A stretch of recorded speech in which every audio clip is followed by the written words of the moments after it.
I'm with the Jahai tribe, and we're surrounded by danger. The hunters could become the hunted. The world's oldest blowpipe hunters survive using ancient weapons. Oh my goodness. The skill. And animal cunning. Incredible. Fantastic.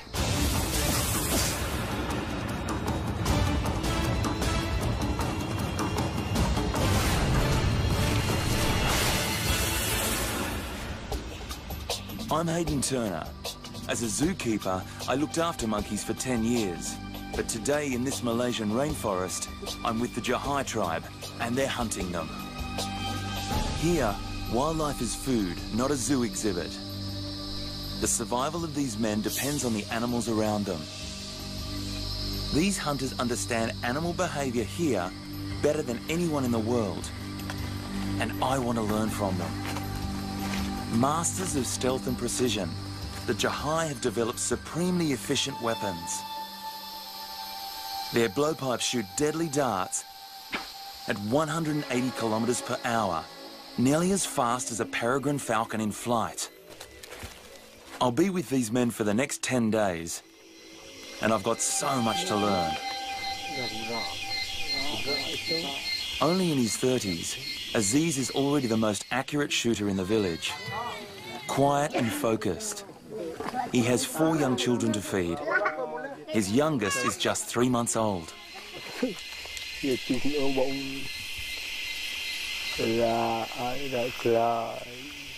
Quadri's the head of the small village where I'm staying. He has to ensure that all 8 families living there are fed every day. At 45, he's been hunting for over 30 years. He's the best hunter in the village. On this hunt, the monkeys have the advantage. High up in the treetops, 35 meters above us, they can see for 20 kilometers. To make a kill, Quadri and Aziz need to be within 50 meters of the monkeys. So it's with stealth that they outwit their clever prey.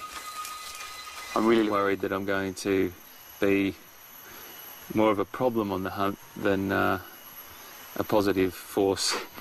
It's all about stealth, it's all about quiet, it's all about whispering, it's all about hand signals. It's not a run and a chase through the forest. So with these size 10s on, I'm going to have to watch my step.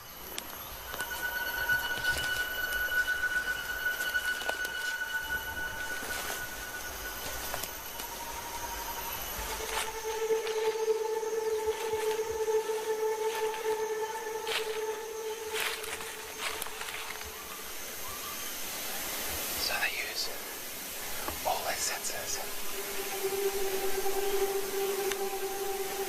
They stop, they listen, they look, they even smell, and then there's a sixth sense that they just have about the bush. This hunt has 3 phases. Find the prey, get close, then deliver a fatal dart. But the monkeys mustn't see, hear, or smell us. So we have to stay hidden.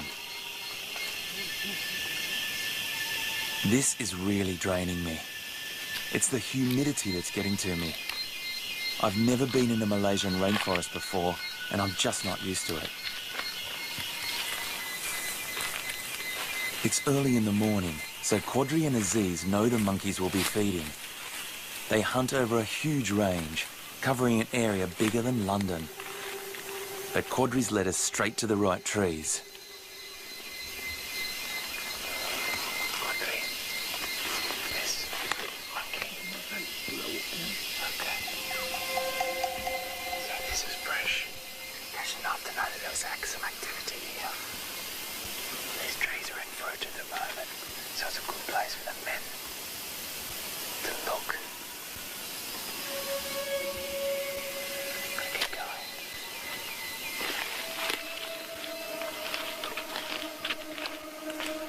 We've got to spot the monkeys before they spot us. Intelligent, social, and highly vocal, they communicate with each other over a kilometre. Alert one monkey, and the whole troop will take flight. Quadri spots some monkeys. Now the hunt is on.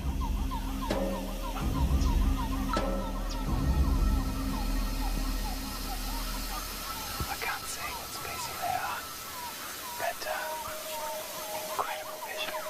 Absolutely incredible vision. Like a couple hundred meters away. These hunters can spot animals I can't even see.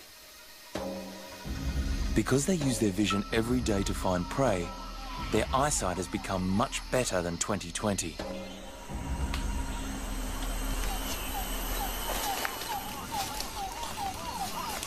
Quadri sees that some monkeys have stopped eating. It's a sign that they're getting wary. We stop. Hidden from view, we watch and wait. We've already hiked 5 kilometres in 32-degree heat. The men have hardly broken a sweat, but I'm soaked through. Dusky monkey. Ah, monkey. Okay. So, I think Quadri's telling me that it's a dusky monkey. He just went like this, which is circles around its eyes. Dusky leaf monkey. Quadri knows the species because of the troop's behaviour. Dusky leaf monkeys spread out when foraging, and now they're on the move. These monkeys can weigh up to 12 kgs, but they'll only yield about half as much meat as a turkey of the same size. To feed all 35 people in the village, the men need to catch at least 2.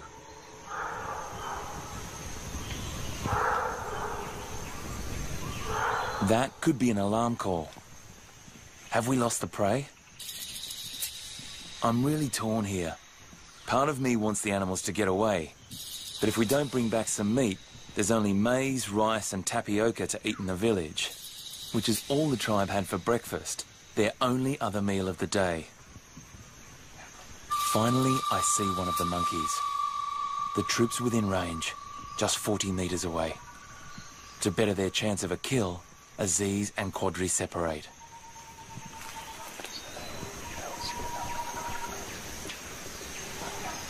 So one will go this way, one will go this way. Separating doubles the hunter's chance of success.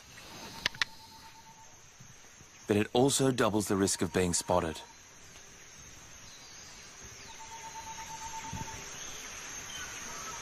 The darts are tipped with a deadly poison. Once it enters the bloodstream, it stops the animal's heart. That can happen in seconds, or it can take hours, depending on where the dart hits and the size of the prey.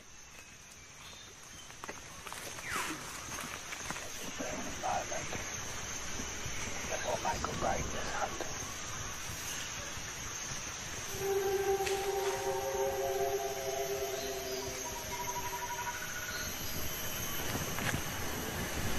The monkeys are right up in the canopy, and they've got a fantastic sense of vision. They can see everything below them. And yet, when a person is moving through the forest or an animal, they will spot that predator. If they knew we were here, they would have gone across the canopy. So I think they are unaware of our presence. The men are staying well under some foliage and just waiting.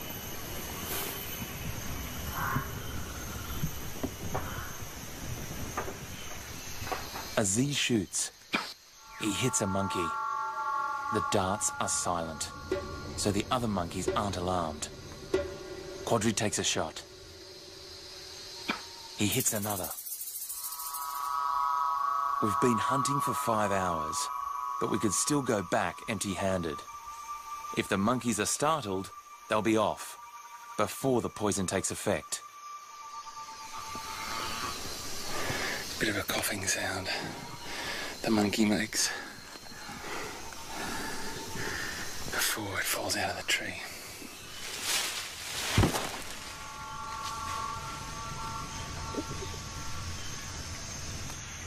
But the second monkey is still in the tree. I can see it. Up there.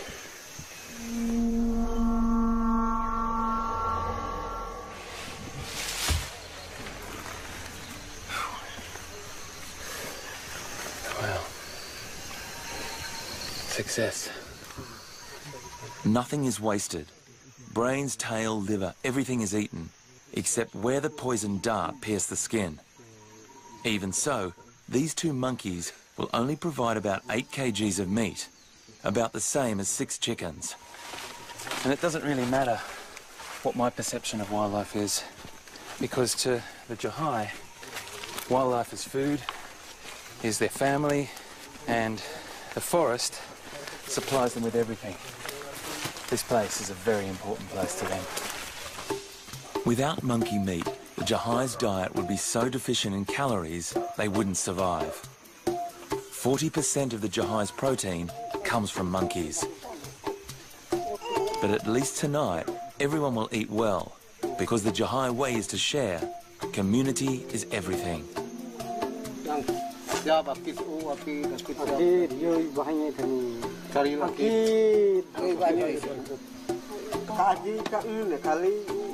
Each family receives an equal share, which they cook and eat at home. 80% of the Jahai's food is protein from meat or fish. The survival of the whole village depends on the hunters. The Jahai live in the northernmost part of the Malay Peninsula, near the border with Thailand, in the Belem-Temangor forest. They are one of 18 indigenous tribes of mainland Malaysia. But as the Western world encroaches onto their land, their traditional way of life is being eroded. Today there are fewer than 900 Jahai. Their ancestors were the first people to live in this ancient forest. For thousands of years, they've passed their traditions and hunting strategies down through the generations. This forest still gives the Jahai everything they need: shelter, food, medicines, weapons. It provides, but it also kills. The Jahai share this forest with dangerous animals. They can't grow many crops or vegetables, as their village would be raided by hungry elephants. A tiger took a young boy from a village nearby. It's too dangerous for the Jahai to keep any farm animals or store any fresh meat. So the hunters must bring home food every day. And they use only ancient weapons. These pieces are made by hand, and all the materials come from the forest. So it's not like you've gone down the shop to try and buy a few parts to make your blowpipe.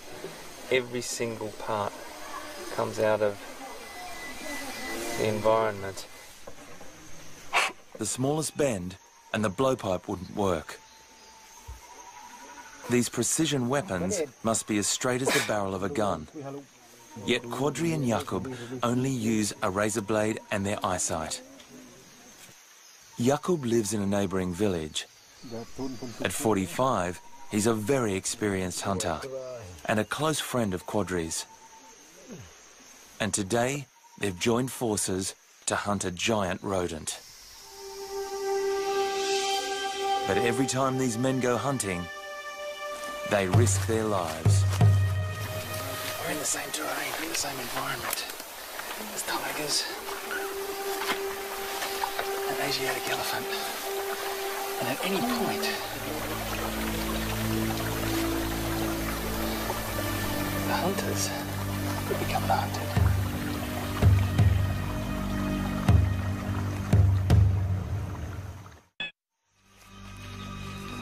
We're en route to hunt porcupines.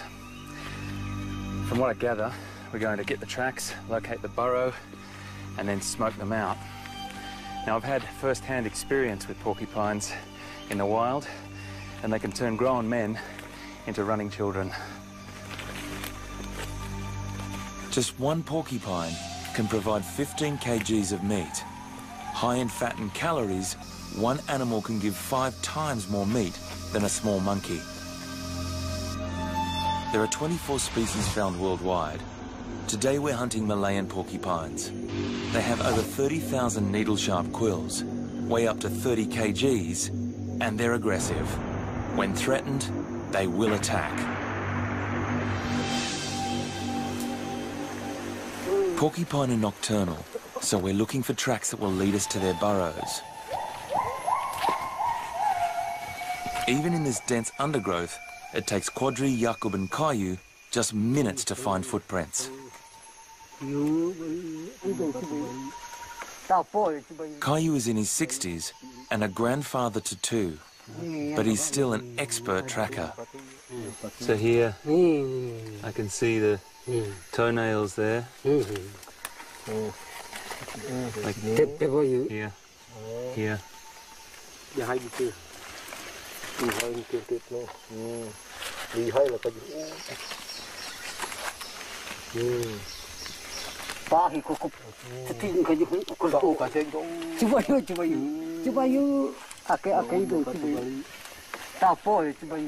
These footprints mean that porcupines are close, but elephants may be closer. Just last night, the cameraman and I were woken up by a 30-year-old bull elephant. He was investigating what was in our tent, whilst we were still in it. It was a tense time. Last year, wild elephants killed 500 people. Dad, it's fresh elephant dung and still warm. They've just been here, and they're in this vicinity right here. We've got to be extremely careful here. Very, very quiet. Now, we're really on our guard. For thousands of years, the Jahai have lived with the threat of elephants. They do everything they can to avoid them, but even in this vast forest, confrontations still happen. Caillou's keeping watch, but I'm not sure what Quadri's doing. Jakob, what are these for? Put in the ground to block the holes. So you put them like this. Yeah. And that'll be in front of the hole, so the animal can only come out of one hole. First, we've got to find the burrow. Caillou is searching for the freshest tracks.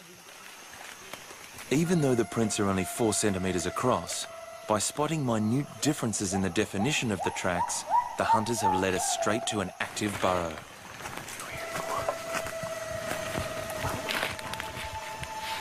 Porcupine burrows are a complex system of tunnels and chambers, measuring up to 18 metres long. With any number of entry and exit holes, the hunters must block off each one. So the men are now finding the entry and the exit holes. The men are very, very cautious because these things have to be stuck in very, very hard. This is a formidable creature.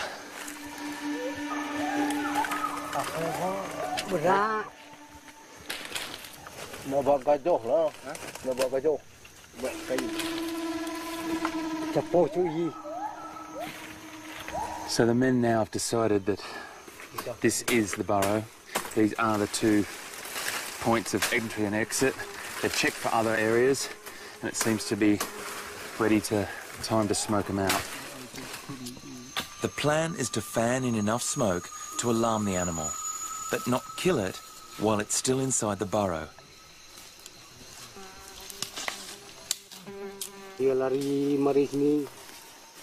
Okay. So the smoking has started down there. They're fanning the smoke into the burrow, and the smoke will rise up the burrow. The men have strategically placed the sticks in a way that the animal's head will be able to come through, but not its body.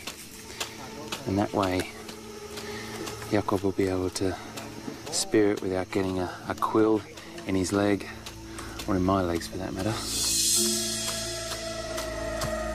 You can see the smoke coming out right now, that quickly. The porcupine could come out here any minute.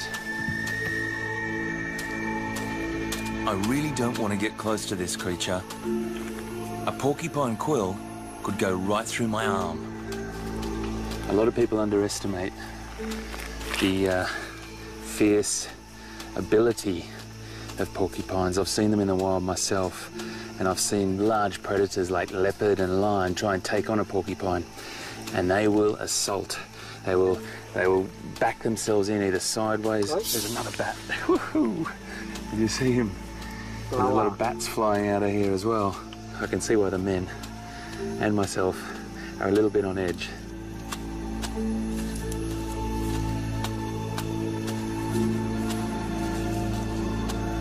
You can hear the quills coming up.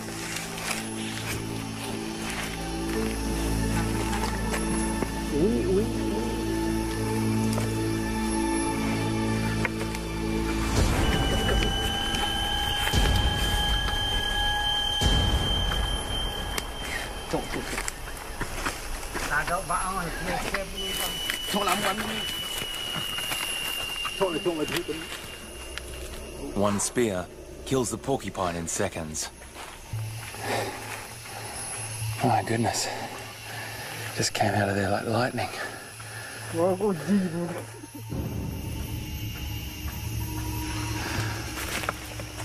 But this hunt isn't over.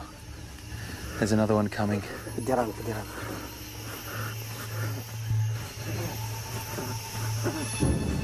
The sticks give the men time to spear the porcupine, but I didn't realize that it would only be seconds. I can hear the porcupine's quills. I know it's close, but it stopped moving. Suddenly, Quadri takes a big risk.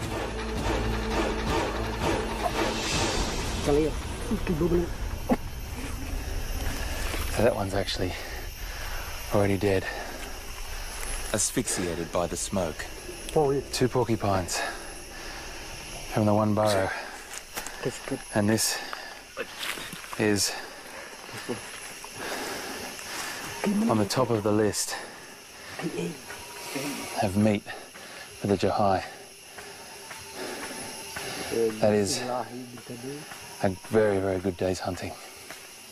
These 2 porcupines will provide about 30 kilograms of meat. This will feed everyone in Jakob and Quadri's villages tonight. But these porcupines don't just provide food.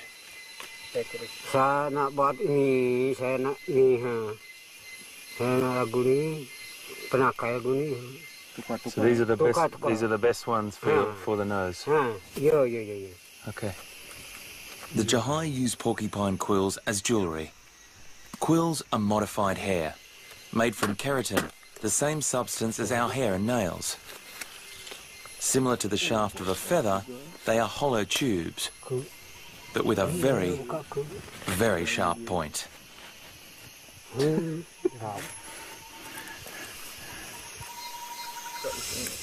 When did you get your nose pierced? Saya semuda saya orang dulu ya orang buat ni, orang cucu ni. Kalau tak ada orang dulu yang paham tu. Ini bahasa Jahai lah ni. That would be a good one for my nose. Pilih yang ada, dia ada ilok tu baru ada. Okay, Quadri, go. Oh, takut lah. Takut sakit. I'm joking.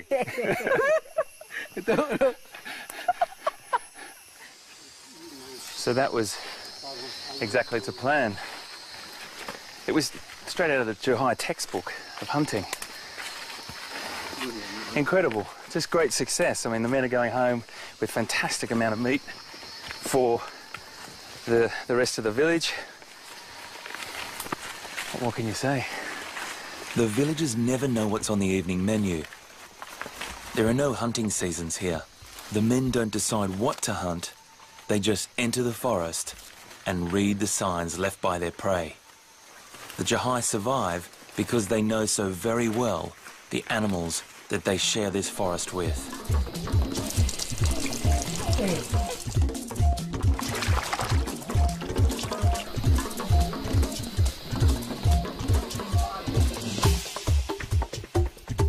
A new day, a new hunt. We're going fishing. Over half of the Jahai's diet is fish. We're heading a kilometre downstream of the village, but we're not taking any nets, lines or rods. All we need is these logs, because they contain a deadly poison, rotenone. Found in at least 68 plants around the world, it's a naturally occurring insecticide used by organic farmers. It inhibits the ability of cells to absorb oxygen. The men are about to release this poison into the creek. As it flows downstream, it suffocates the fish. They rise to the surface where they're easily caught. But first, we've got to extract it. You can see that's where the branch went in on the inside there. And this is the bark area. And that seems to be what they're after, because that is got the toxin. Rotenone is most deadly once it enters the bloodstream. So the men take great care not to injure themselves as they beat and then wring out the bark to release the poison. The rotenone forms a toxic foam. It's deadly, especially to children. To keep them safe, they are forbidden from leaving the village. The Jahai are fiercely protective of their children. As a father to a young family, I understand how they feel, but I live in the UK. Here, we're surrounded by danger at all times. This is a very different world.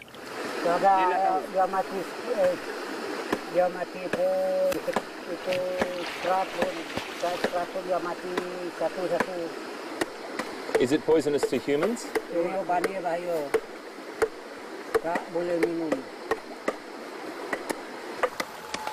This stream will be deadly for 3 days. No one will drink this toxic water for several days, but the fish are safe to eat. Only small amounts of rotenone enter their bloodstream through their gills.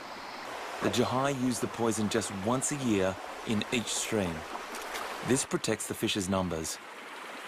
I think this is going to be easy. Look at that. Wow. Hey. Oh. Oh no. I've dropped the first fish I dropped. Good? Good?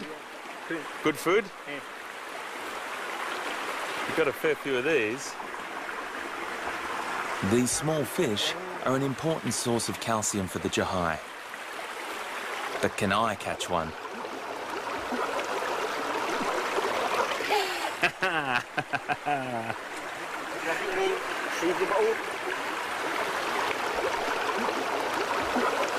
I didn't think I'd be catching fish with my bare hands. They are a little bit stunned though. It takes half an hour to collect all the fish from this small creek. But this isn't the only toxin that the Jahai use. Masters of poison. They know the ipo tree produces the deadliest sap of all. Just half a teaspoon could be fatal. This tree is the source of the Jahai's killing power. They've been using it for thousands of years. Podri told me to cover my eyes because getting any of this in your eye can be very, very dangerous. It amazes me that he hasn't got any eye protection whatsoever and hasn't got one bit in his eye yet. This tree produces antirin, a cardiac glycoside. It slows, then stops the heart. This poison is strong enough to kill a man in minutes. Don't get it on yourself. Jangan. It's okay. Nanti basuh air sekarang. You have to look. Will I die? Basuh air sekarang. I'll wash it, for sure. The smallest cut or scratch on my hand, and I'd be dead. To work, the poison must enter the bloodstream. The Jahai have found the perfect way to inject it. That is a lethal weapon, and there's no antidote. The men applied just the right amount to kill, without overloading the dart, because that would affect its flight. Kodri, has anyone ever stuck themselves? Dia cucuk, dia punya batang ni, batang ling tu dia cucuk, lepas tu dia patah. Mau tarik je mati balik tu, dia mau cucuk lagi tu, dia tarik, dia kena di sini. Dia kena sini. Lepas tu terus. Dia kata, terima kasih. Dia kata, dia punya anak tu cakap. Dia pesan dia punya anak tu, terima kasih anak, saya mau meninggal dah. Dia kata. Oh. Sayang dia, aduh. Tahun lepas. These darts weigh less than 1 gram and are 30 centimetres long. This length gives them greater accuracy and a better trajectory. With a hand-carved flight for stability, they can travel over 180 kilometres an hour. They fly silently, so the hunters don't alert their prey when they miss. It's a crucial piece of Jahai engineering. So they're just slowly shaving little pieces off this palm frond into a round skewer-like dart, and then finally honing in till it's like a needle. Oh, Ay. dengan pakai barik. That is so sharp. The hunters only take 10 darts per hunt. I would need 100.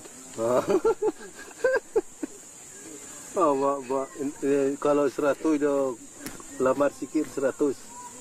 100 tu lamar sikit. Mungkin 2 hari baru habis 100. I would finish 200 in 1 hour. Rakit. Wawe.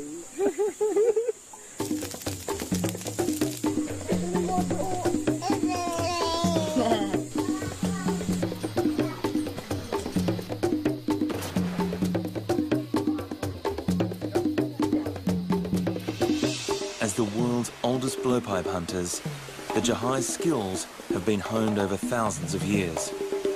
Each hunter then perfects them over his own lifetime. And now, it's my turn. So this is blowpipe school.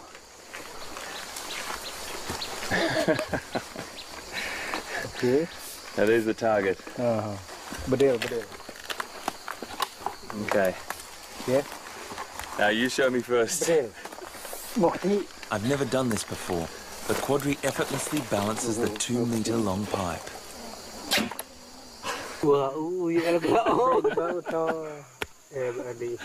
First go. Oh no. I'm never going to be able to do this. So, what do I have I've got to a do? lot to learn. Quadri's been hunting since he was 12 years old. This is not going to be pretty. Okay.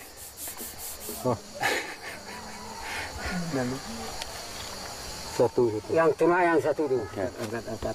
Atas lagi. Atas lagi. Terus suka lu. Oh, okay. Let's go.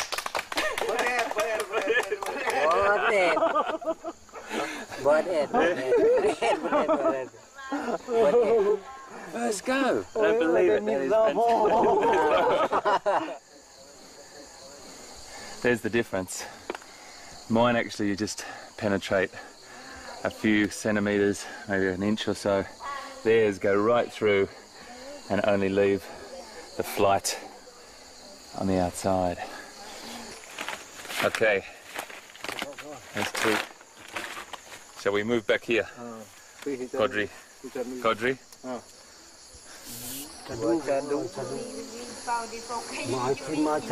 Now, it's time to up the stakes. Feeling very unconfident at this point. The men can shoot accurately up to 50 metres. They could hit a can of drink from the other end of an Olympic swimming pool. Let's see how I measure up at that distance. I'm going to copy everything you do here.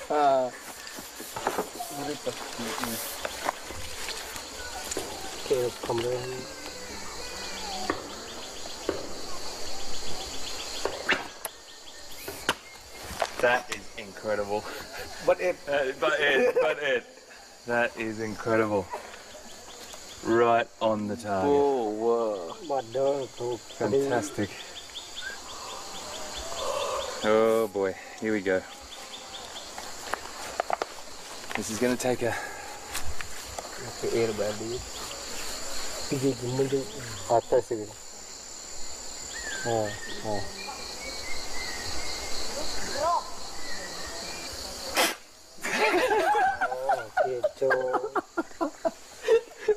I didn't even make the target. I didn't even make the range. Sekali lagi. Are you breathing from here? Ha. Yeah.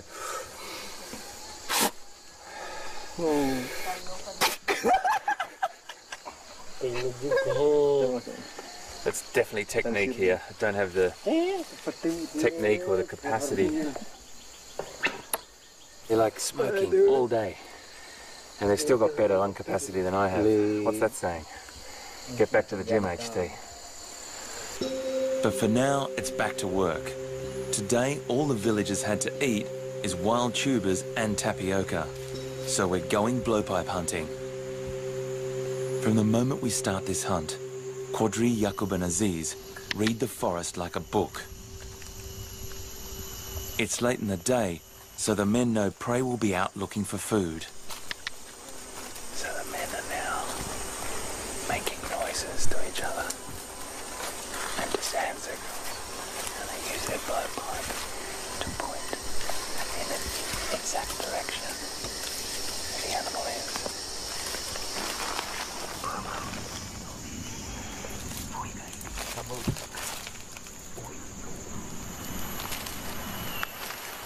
The men just heard, I heard it also. Something moving in the foliage up in the canopy. It's a small squirrel, but it's still food. With 35 people to feed, these hunters have to take advantage of every opportunity that this forest provides. These guys, the men here, walk through the bush barefoot silently. Not me.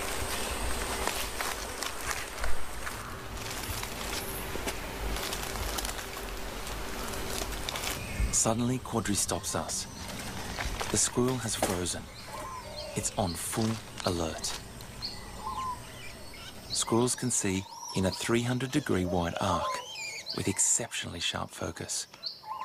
Without moving its head, it can see in detail what is below, above, and next to it. Once the squirrel relaxes, it's safe for us to edge closer. Agile, camouflaged, and only as big as a man's hand, these squirrels are tiny targets.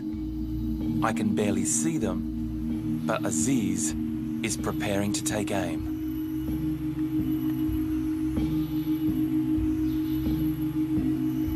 Squirrels have better sight, smell, and hearing than humans, so it's only a matter of time before it spots us.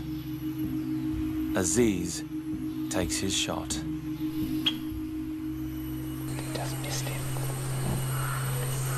The squirrel's now alarmed. The speed that dart came out, I can't tell you. It was so fast, and it was so close. Now, the hunt starts all over again.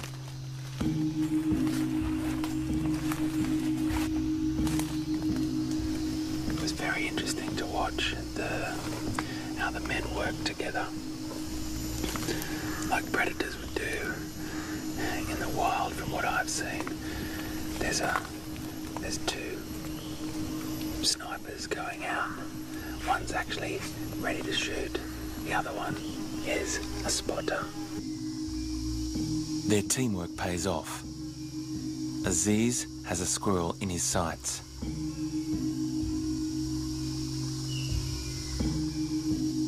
But one wrong move, and the prey will be off.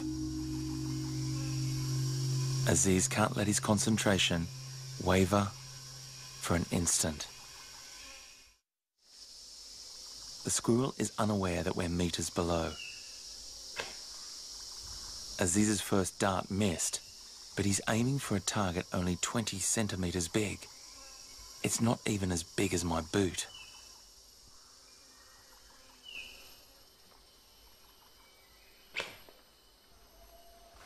He's hit it. The poison works within seconds on this small animal.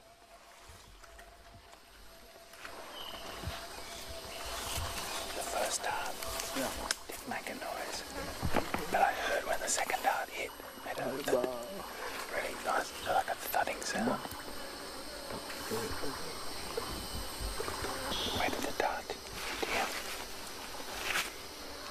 In the side. In the side of the ribs. And the men can actually tell by the sound of the impact of the dart where it has hit the animal on its body. That's it. Right there, you can see his tail just in the tree there. They're just trying to knock it out of the tree right now.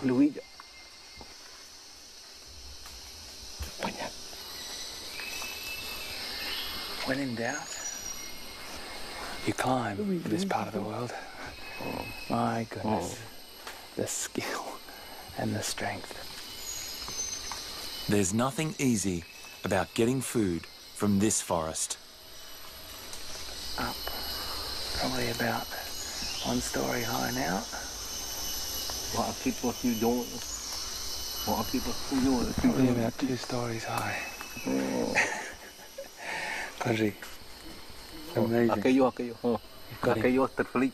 He's got him. He's got him in his hand.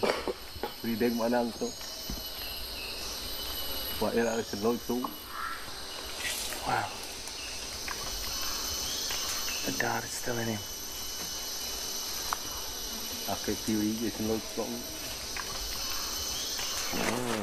That is incredible. That target from about 40 meters away, I would say, at least 50 meters even.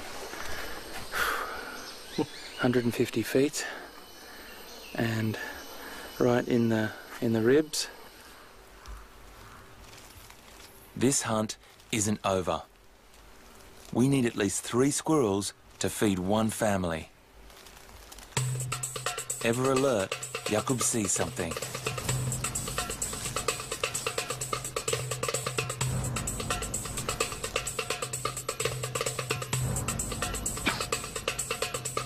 Aziz hits it, even though I can't see what it is yet.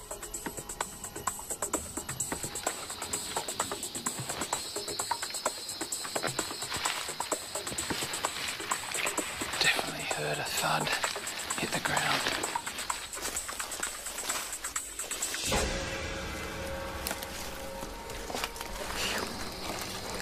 Another squirrel. Incredible.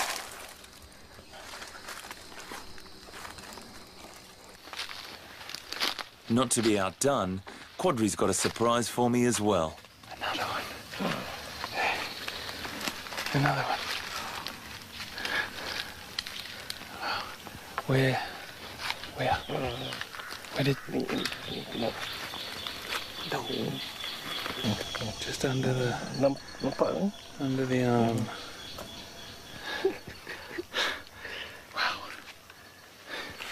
Wow.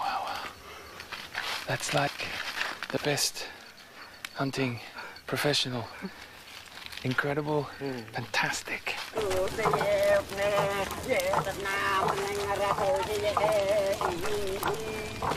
What I've learned from the Jahai is that the forest is everything to them. The plants, the animals, this is their life. They're not cut off or detached from the Western world. They choose to be here. They need this forest for their survival and to preserve their culture. It's been a great privilege for me to learn from these amazing hunters.